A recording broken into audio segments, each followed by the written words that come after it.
күн қымбатты көрермен, сіздермен студент подкасты.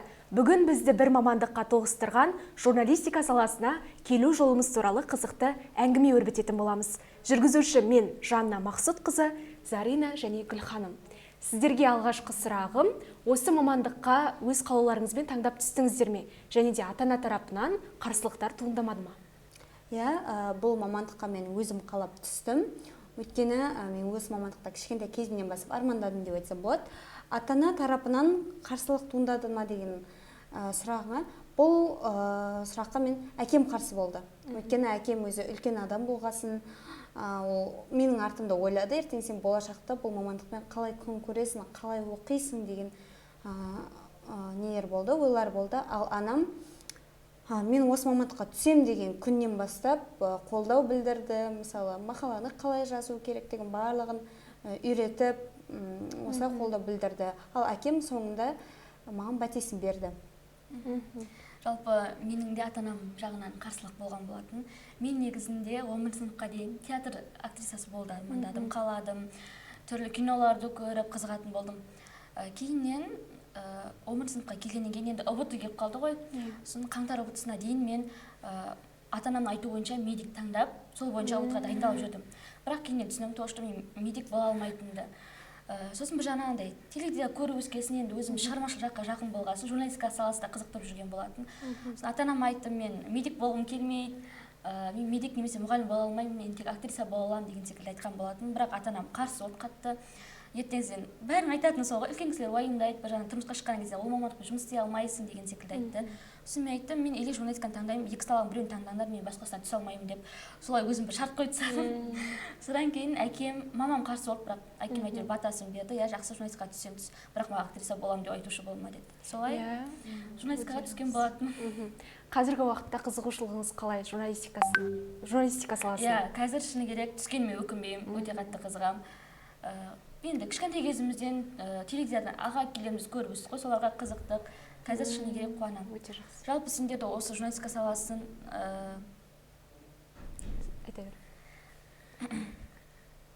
Жалпы сендерді осы журналистика саласын несімен қызықтырды? Не үшін бұл мамандық таңдадыңдар? Мен жалпы журналистика саласын таңдап бастағанда, басында мен әдебиетке жақын болдым ғой. Бір жағынан өнерге жақын болдым. Өнерге жақын адамдар сөйлеуге, сөзге, көпшіліктің алдына шығуға өте қатты қызығатын болады. Мен өзім сондай нәрсеге қызығатын болғасын, маған қандай сала жақын деп іздендім. Біріншісі жаңағы театр, өнер жағы болса, екіншісі осы журналистика болатын. Журналистика мамандығына түсуіме ешқандай ата-анам қарсы болған жоқ, қолдады, қолынан келеді деген сияқты. Өзім осы саланы кішкентай кезімнен бастап көгілдір экранда жаңағы жүргізушілердің тұлғасына қарап қызығып бастағасын, осы сала маған жақын деп таңдаған болатынмын. Ал мен осы мамандыққа келген себебім, өйткені өзімнің анам тіл әдебиет пәнінің мұғалімі ғой. Ал менің үйімдегі жалпы үйімдегілердің барлығы мұғалім деп айтсам болады. Бізде былай өз-өзін қалай ұстау керектігін, қалай сөйлеу керектігін барлығын мен солай көріп өскен ғой, кішкентай кезімнен бастап. Мен соларға қызықтым. Енді тілге өзіме жақын болғаннан кейін, өзімнің туған әпкем айтыскер ақын болғаннан кейін, былай енді тілге де, өнерге де, өлеңге де, жазуға да барлығына бірде жақынбыз ғой. Сондықтан мен білдім, өйткені осы мамандық менікі екенін. Мен осы колледжде оқып жүрген кезде ағылшын тілінің мұғалімі болып оқып жүрдім ғой. Сол кезде маған қызықты болмады. Барлығы ағылшынға қызығып жүрген кезде ағылшын менікі емес екендей болды, бөлек әлем болды ғой. Мен сол кезде артта отырып алып, өзімше бірдеңе жазып отыратынды. Мысалы, өлең шығарып, болмаса басқа бірдеңелер жазып, сосын өз-өзіммен бір монолог айтып бірдеңе болып жүремін, өз-өзіме ойымнан құрап алып қой. Сосын жаңағы ағылшын тілінің мұғалімдеріне мен жақын болмадым да, керісінше әдебиет пәнінің мұғалімдері бар, солармен былай қарап жатқанда анасы мен қызындай болып кеттік қой. Одан кейін олар айтты, сен ағылшын мамандығында не істеп жүрсің деді. Бұл жақта сен не істеп жүрсің, бұл сенікі емес екен ғой деді. Өйткені мен бұл мамандыққа мен ата-анам түс, осыған колледжге осы ағылшынға түсесің, болмаса түспейсің деді. Амалсыз мен сол мамандыққа түскеннен кейін барып, 3-ші курсқа келгенде қатты өкіндім. Шыладым, мысалы, қиналдым ғой енді, өзіңдік болмағаннан кейін. Сосын барында мен міндетті түрде осы мамандыққа түсем. Қалай да болсын түсем дедім ғой. содан кейін барып осы мамандыққа. Көптеген ата-аналардың қателігі осы орайда балаларына қазіргі уақытта өлмейтін мамандық деп бір мамандықты ұстап алады, дәрігер, мұғалім болсын, осы мамандықтан нан табасын деген сияқты. Оларды да кінәлауға болмайды, олардың да баласына жақсы болсын деп соны балаларына тек жақсылық тілейді деген сияқты. Солай ата-аналар енді шешім шығаруда осы балаларға көмектеседі, яғни араласады деп айта аламын. Енді бұл енді біз өзіміздің бала кезден армандағаннан кейін бұл бала арманымызды орындау ғой. Ал сіздер осы университетке келген кезде ең бірінші келген күндеріңізді айтып кетсеңіздер, алғашқы сезім дейді ғой. Алғашқы енді басында қорқыныш болады, басқа орта, жаңа адамдар деген секілді. Басында шынымен менде қатты қорқыныш болған болатын. Мүлдем танымайтын орта, мен қалай араласам, тем более кішкентай ғана ауылда өсіп қалған қыз болғасын, шыны керек басында жылап жүрдім, даже үйімді сағынып.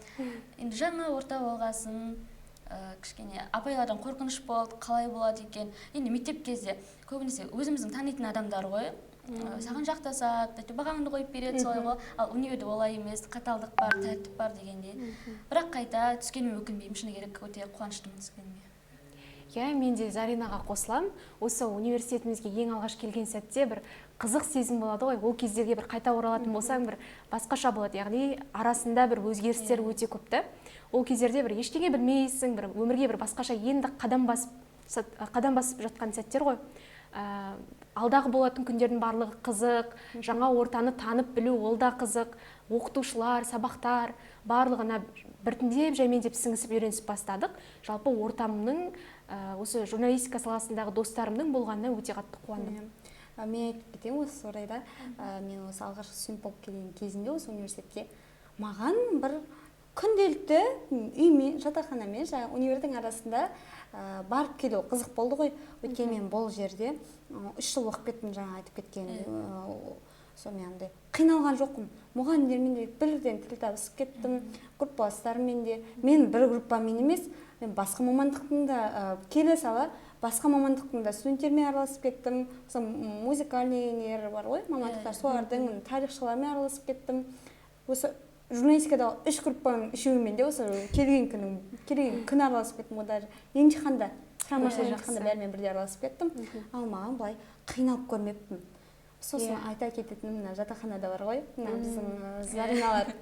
Осы орайда қандай апта болсын, не істеп бара жатады ғой. Үйіне суббота, воскресенье дегенде үй жақтарынан қайтып бара жатқан кезде мен айтатын. Сендер осы апта сайын үйлерінде не істейсіңдер? Ең болмаса ата-аналарыңды сағындырып, сезімдерін сағындырып барсаңдаршы деймін ғой, бұлар. Жоқ, сағындым деп. Мынау Зарина жылап жатады. Жылап жатады, сағындым деп. Мен жатам кроватта, осылай қызық. Жалпы университет қабырғасындағы ең бір қызықты, бір ұмытылмайтын сәттердің бірі, ең қызығы дейінші, жатақхананың оқиғалары. Бізді де жалпы тоғыстырған, бір арнаға таныстығымызды жалғастырған осы жатақхана деп айта аламын. Жатақханадағы біздің таныстығымыз туралы айта кетсек. Ал жатақханадағы таныстықты айтсам, мен 25-ші тамыз күні бардым. Осы 2022 жылы барған кезде мені осы Заринаның группаласы бар, Дильназ деген. Сол екеуі күтіп алды. Оның алда маған Дильназ қашан келесің, кеш, жазып жүр. Танымаймыз негізі, біз бір-бірімізді бар ғой. Басында солай. Өйткені группа арқылы танып тұр ғой. Кеш, көргім келіп тұр сені деп сөйтіп жазады да. Сосын барамыз, мен барған күні бұлар есігімнің алдынан күтіп алады, тас қараңғы жатақхана күтіп алады. Сосын барлығымыз бірге сол күннен бастап достасып кеттік. Жақсы араласып. Бірге сол жатақханадағы қыздар әлі кезге дейін бірге. Мысалға, Сымбат, Зарина, мен кілең журналистер бір бөлмеде жатамыз. Кейіннен мен 319-дан 320-ға ауысып кеттім ғой осылардың қастарына. Сосын жатамыз да, Зарина екеуміз жатып алып, Сымбатқа қызығатынбыз. Сымбат деген ол жатады, сабаққа да барып үлгереді, бассейнге де барады. Кітап, шкаф, стол тұрған Сымбаттың кітаптары ғой. Бәрі солардың кітаптары. Сөйтіп біз келген адам бәрі біздің бөлмеге қызығатын. Сендердің атмосфераларың, бөлмелердің атмосферасы бөлек деп. Даже коменданттардың өзі келіп айтып кетеді бізге. Біз енді өзіміз ешкім жатырқамай күліп сөйтіп жүретін едік қой. осылай біздің жатақхананың қызықтары. Енді біздің комнатада ол кезде ішкі журналистика мамандығының студенттері болды. Ашық жарқын бәрімен тез сөйлесіп кететін болдық қой. Тек бір қыз басқа мамандық болды, бірақ онымен де өте жақсы араласып кеттік. Шынымен Гүлханмен танысқан кезде бір қызық сәттер болды. Солай. Ал біз Жаннамен таныстығымызға келетін болсақ, екеуміз танысуымыз бір қызық болған. Театр арқылы таныстық, екеуміз бірге кастингке баратын болдық. Мен жатақханада шығайын деп жатам. Сол кезде Жанна келіп тұр, маған киімді киіп жатсам, жаңа сырт киімді киіп жатырмын ғой. Октябрь айы болу керек, қателеспесем. Сырт киім киіп жатқан Жанна келіп тұр. Сен осы кастингте қызсың ба деген секілді. Осы чатта бар қыз емессің ба? Сен кастингке баратсың ба? Давай бірге барайық. Ішінде қандай сезім бар? Қобалжу бар ма? Уайымдап тұрсың ба деген секілді. Екеуміз жаңа айтып кеттік қой, шығармашылықтың адамымыз деген секілді. Сол екеумізді табыстырған осы Саф театр болатын. Табыстырған. Сосын ары қарай жатақханада бірге жүріп, неше түрлі қызықтар өтті, бірге араласып кеттік. Негізі жатақхана деген өте жақсы орын деп айтсам болады, студенттерге таптырмайтын. Өйткені таныс тамырдың барлығы сол жерде родной болып кетеді ғой бір-бірімен. Өте жақсы араласып кетеді. Неше түрлі қызықтар, көңілді кештер болады. Бұл жердің бір вайбы, атмосферасы тіпті бір бөлек, қайта-қайта сағынып еске аласың деген сияқты ғой. Жалпы менің де жатақханада бір бөлмеде жататын қыздардың ішінде бір қыз журналистикада оқиды. Сол екеуміз жақын араластық бір-бірімізбен. Өйткені журналистиканың студенттерін көрсең көзің жайнап кетеді ғой. Журналистика ма деген сияқты. Бірге лекция жазамыз, бірге дайындаламыз сабақтарға деген сияқты қызықтар өтті. Бізде сол біз әсіресе үшеуміз отырған кезде Ерасыл келеді. Біз бер жағынан ар жақтан тамақ айқайлап жатады ғой. Білесің, Ерасылдың дауысы екен. Ар жағында Мирас деген бала болды ғой, осы бірінші курста, сол ар жағына тығылып қарап тұрады. Біздің есіктен келеді. Родной келеді. Андай дым кәдімгідей. Мен әпкемнің үйінен заттарымды алып келемін ғой, тамақ дегендерді алып келемін. Ашылмаған тамақты беріп жіберетін едім ғой. Қарамаймыз, жемейміз. Жатақханада енді тамақ қызғану деген болған жоқ қой. Бір-біріміз тамағымыз бөлісіп, бірімізге қонаққа барып шай ішіп жүре беретін болдық қой. Етіміз ұрланып кетеді, жақсы қарны ашып қалған жерде жата береміз. Сондай кездер көп болды. Жатақханада қызықтар көп болды ғой. Сол қалайынтен тамағымыз ұрланады деген секілді. Енді университет қабырғасындағы осы оқытылатын сабақтар, біздің алып жатқан тәжірибеміз туралы айта кетсек. Білім, осы жерден алып жатқан білім мен тәжірибеге қаншалықты көңілдеріңіз толады, не үйрендіңіздер, не білдіңіздер деген сияқты. Бұл жерде мен ең бірінші келген кезде енді мен журналистпін деп келген адамбыз ғой барлығымыз. Сол кезде мен осы Және Қайға, Ләс Тапайға барлығына алғыс білдіремін. Өйткені олар қалай камерада қалай сөйлеу керектігін, журналист қандай екендігін үйретті да бізге бірінші орында. Мен келген кезде басында енді бізде енді жаңағыдай теория болды барлығымызда. Екінші курстан бастап біз практикаға бардық. Жанна екеуміз екінші курстың аяғында сайтқа. Сол кезде біз білдік та, қандай журналистік өмір қалай қиын екен. Жаздың күні 40 градус ыстықта біз адамдардан көшеде жүріп сұхбат алатынбыз.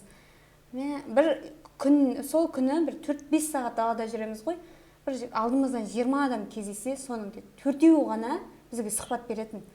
Ар жақта енді газетте, сайтта Алтын шаш деген апай болады. Сол ұрыспаса екен деп. Екеуміз түсіріп жүруіміз керек, кем дегенде 4-5 адамнан алып болу керек қой. Біз 4 адамнан әрең бір күн жүріп әрең алатынбыз сол кезде. Ол бір жағынан бізге өзімізді миымызда да саналы түрде барлығын дайындадық. Жалпы мен де айта кететін болсам, журналистика саласында осы бірінші курс пен үшінші курсқа қарағанда өте үлкен бір өзгеріс бар сияқты. Өйткені бірінші курста көбіне теория ретінде үйренсек, екінші, үшінші курстан бастап практика көбірек бола бастады. Сол кезде мен түсіндім, осы журналистиканың қиындықтарын, ішіндегі психологиялық жағынан тереңірек түсіндім деп айтсам болады. Өйткені осы үшінші курста журналистика психологиясы деген сабақ бар ғой, Ләззат апайымыздың. Сол кезде мен сол кезде қызығушылығым одан сайын арта түсті да. Өйткені психологияны жақсырақ меңгерсең, журналистиканы да бір өз тұлғаңды аша бастайсың да, сол арқылы бір дами бастайсың деп айта аламын. Өзіңе не керек біле бастайсың. Менде де шынымен мен ең басында келген кезім есіме түсіп кетті. Ең басында мен грантқа түсе алмайтын шығармын, мен 112 балл жинап қалдым. Грантқа түсе алмайтын шығармын деген бір қорқыныш болды, ой болды. Сосын үйдің үлкен қызы болғасын, менен кейінгі бауырларым болғасын, ата-анам типа грантқа түс деп сөйтіп не істеді. Сосын мен түсе алмайтын шығармын, 112 балл, мен қайдағы грант, тем более ол кезде журналистикаға азғанда грант бөлінетін болды ғой бізде. Тек біз түскен оқу жылы шығар бір 10 грант, 30 грант бөлінгені. Әр группада 10 гранттан болдық қой.